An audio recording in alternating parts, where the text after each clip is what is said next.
হরে কৃষ্ণ হরে কৃষ্ণ হরে কৃষ্ণ হরে কৃষ্ণ হরে কৃষ্ণ হরে হরে কৃষ্ণ হরে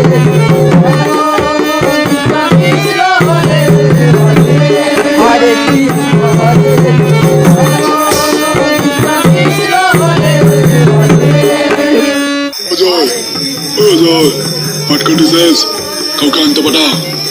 হ্যাঁ হ্যাঁ পাঠাচ্ছি। কি হচ্ছে এটা? হ্যাঁ কি হচ্ছে? তাড়াতাড়ি ঘরে যা, কাউকে গিয়ে বল 4 তারিখ পেকাটি নিয়ে আসতে। আর শোন, তুই ঘরে যাবি না কিন্তু। আচ্ছা আনছি। কাউকে নিয়ে যা, একা যেতে হবে না। ও ঠিক আছে, কোনো ব্যাপার না।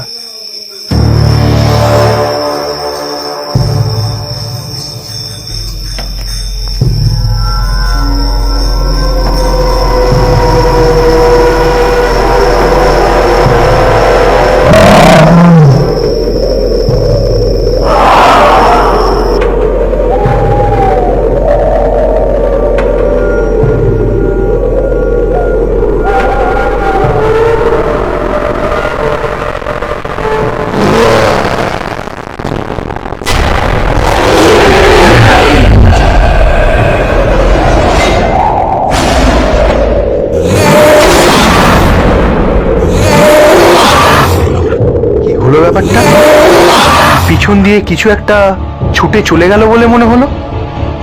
না না, পিছনে তাকাবো না। ওরা কাঠ আর ধূপের গন্ধ কেন পাচ্ছি?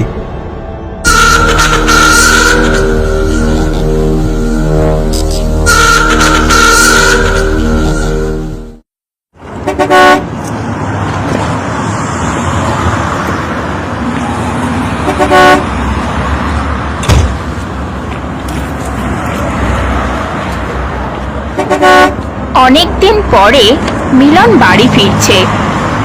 পড়াশোনা শেষ করে সদ্য একটি কোম্পানিতে জয়েন করেছে মিলন। সেখানেই তাকে 6 মাস থাকতে হয়েছিল। বাড়ির থেকে খবর আসে তার দাদুর প্রচন্ড শরীর খারাপ, যায় যায় অবস্থা। তাই তাকে বেশ কিছুদিনের জন্য ছুটি নিয়ে বাড়ি আসতে হচ্ছে। মিলনের বাড়ি বিলাসপুর, একেবারে গ্রাম্য এলাকা। শহুরে ব্যবস্থার ছিটে ফোটা নেই এখানে। চারিদিকে মাঠ ঘাট, সবুজে ভরা তার এই গ্রাম।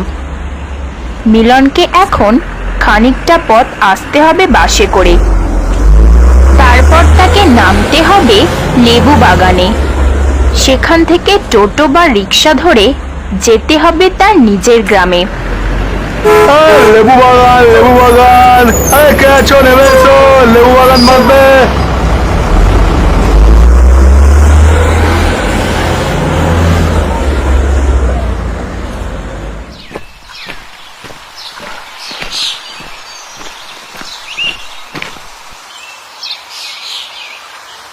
বিলাসপুর যাবে কাকা? হ্যাঁ যাব, উঠে আসুন। 30 টাকা লাগবে কিন্তু। কি 30 টাকা? এত বেড়ে গেছে? আগে তো 20 টাকা ছিল। কি আর কমো, জিনিসপত্রের যা দাম বেড়েছে, ভাড়া না বাড়ালে কি করে সংসার চলবে বাবু? আচ্ছা চলুন। উঠে বসুন বাবু। মিলন রিকশায় উঠে বসে। রিকশা চলতে শুরু করে। মিলনের বাড়ি পৌঁছানোর জন্য রিকশা করে প্রায় 2-2.5 কিমি রাস্তা যেতে হবে।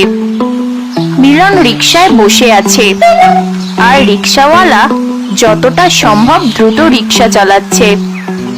গ্রাম্য পরিবেশ, দুপাশে মাঠ, কোথাও কোথাও চাষিরা মাঠে কাজ করছে। অনেক মানুষ পুকুরে মাছ ধরছে। পরিবেশটা অনেক সুন্দর, মনোমুগ্ধকর। কিছুটা রাস্তা যাবার পর রিকশাওয়ালা মিলনকে বলে, আচ্ছা বাবু, একটা কথা কমু, যদি কিছু মনে না করেন। না না, বলুন না কি কথা। আপনাকে তো এর আগে এই গ্রামে কোনোদিন দেখিনি, তা কাদের বাড়ি যাবেন? হ্যাঁ, কাজের সূত্রে আমি বাইরে থাকি, 6 মাস পর বাড়ি ফিরছি, তাই হয়তো চিনতে পারছেন না। হক কথা কইলেন, এমনটাই হইব হয়তো। আর আমি যাব অধিকারী বাড়ি। আপনি বিলাসপুরে অধিকারী বাড়ি যাইবেন? সে তো আমি চিনি, ওনাদের আর কে না চেনে। এই বিলাসপুরে তো তেনারাই আছেন একমাত্র জমিদার। তাহলে বাবু আপনি? হ্যাঁ, আমি ওই বাড়ির ছোট ছেলে। আপনার বড় দাদুর তো খুব শরীর খারাপ। হ্যাঁ, তাই তো ছুটি নিয়ে ওই বুড়ো মানে দাদুকে দেখতে আসা। ও আচ্ছা।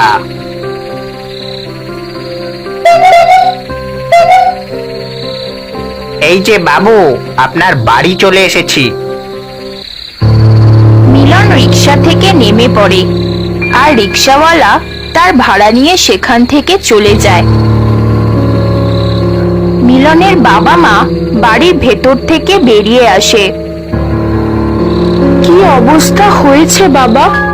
খাওয়া দাওয়া কি ঠিকভাবে করিস না? না খেয়ে খেয়ে তো একেবারে শুকিয়ে গেছিস। মা, তুমি আবার শুরু করলে? ভিতরে তো আসতে দাও। হ্যাঁ হ্যাঁ, ভিতরে আয় বাবা, ভিতরে আয়।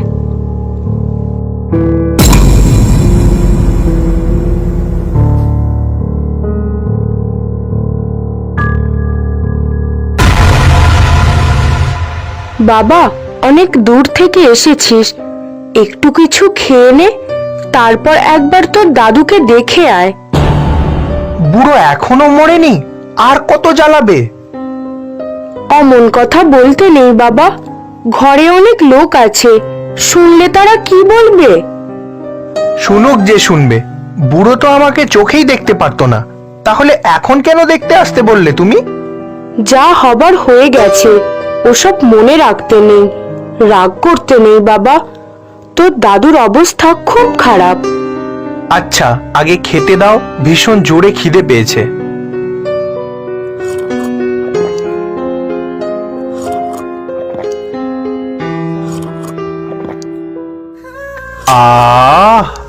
কত দিন পর মায়ের হাতের খাবার।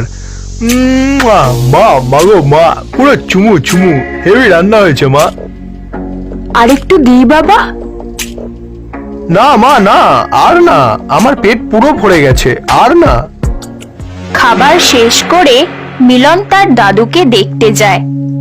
গিয়ে দেখে তার দাদু মেঝেতে শুয়ে, গায়ে একটি সাদা কাপড় চাপা। আসলে তার দাদুর ক্যান্সার হয়েছে, শরীর একেবারে খারাপ, যায় যায় অবস্থা।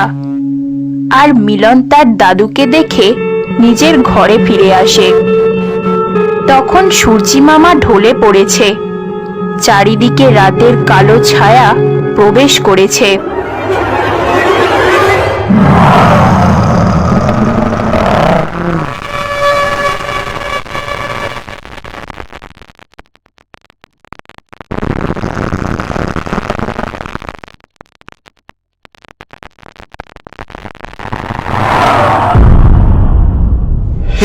কি এটা কি দেখলাম?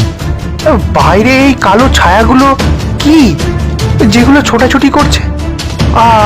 আমি যা দেখলাম সেগুলো কি ঠিক নাকি চোখের ভুল? আমাদের কি হলো গো? সব শেষ হয়ে গেল গো।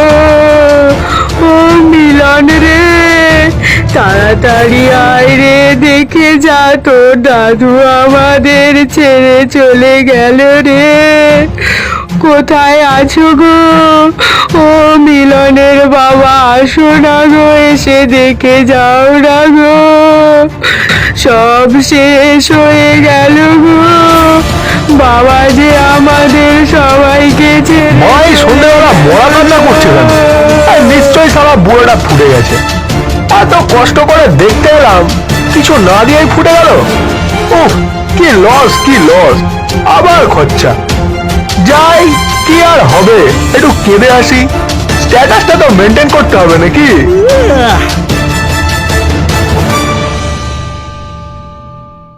ও মা গো, ও বাবা গো, এ আমাদের কি হলো গো? দাদু যে আমায় কিছু না বলে চলে গেল গো। ও দাদু, তুমি যে আমার নয়নের মণি গো, তাই কত দূর থেকে তোমায় দেখতে ছুটে এলাম গো। ও দাদু, তুই তো আমায় বলেছিলে সব সম্পত্তি লিখে দেবে, সেটা না দিয়েই চলে গেলে গো। আমি যে অত দূর থেকে তোমার সম্পত্তি, না না মানে আমি তোমার জন্য ছুটে এলাম গো, আর তুমি আমাদের ছেড়ে চলে গেলে। মা, বাবু, আমি হাঁপিয়ে গেছি, আমার গলা পুরো শুকিয়ে আসছে। ও মা, বাবু, তুমি কাঁদো, হ্যাঁ আমি একটু জল খেয়ে আসি। হ্যাঁ বাবা, তুই এবার যা। ও বাবা গো, শরীরটা কেমন করছে, শরীরটা কেমন করছে, কি গরম করছে আমার। দেখছো মা বেটার কেমন অভিনয়, দেখে মনে হচ্ছে যাত্রা হচ্ছে।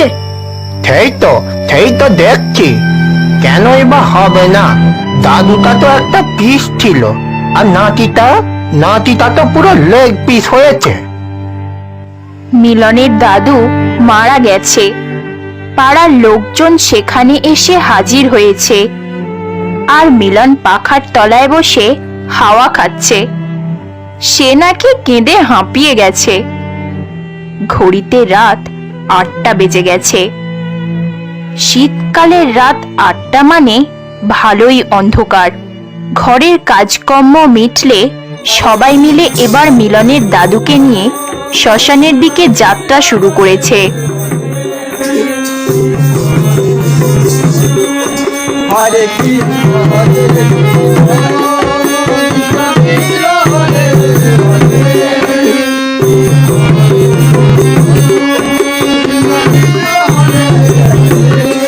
সবাই মিলে মিলনের দাদুকে নিয়ে শ্মশানে পৌঁছায়।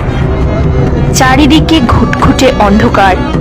দূরে ঝোপঝাড় থেকে বন্য শিয়ালের ডাক কানে ভেসে আসছে। শ্মশানের একদিকে চিতা সাজানো হচ্ছে। আর বুড়োটা মরলো, দিনের বেলা মরতে পারলো না, ভালোই ঠান্ডা লাগছে।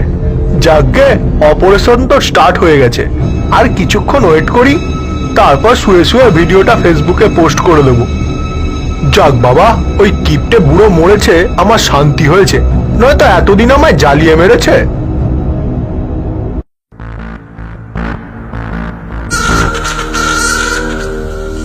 এ কি, এটা আমি কি দেখলাম?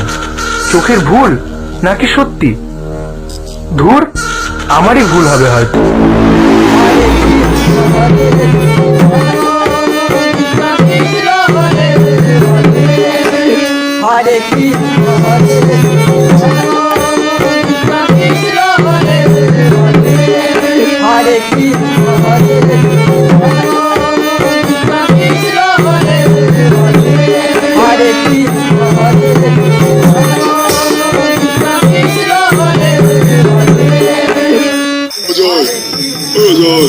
পাটকাটি শেষ, কাউকে আনতে পাঠা।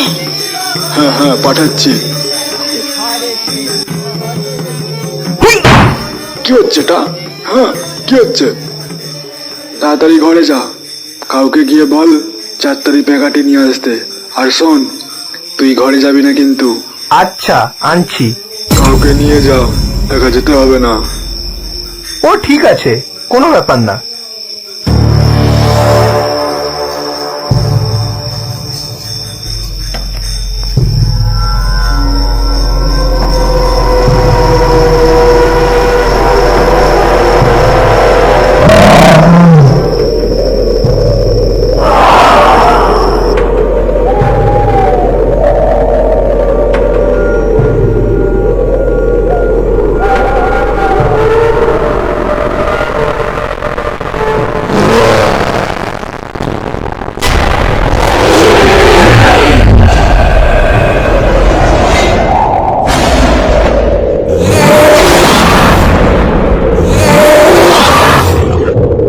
ব্যাপারটা?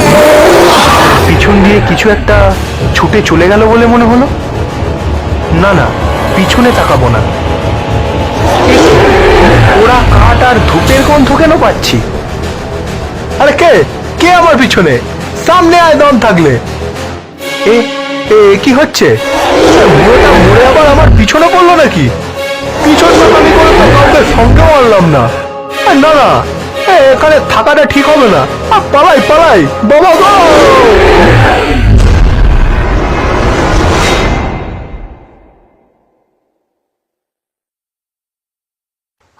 আমি কোথায়?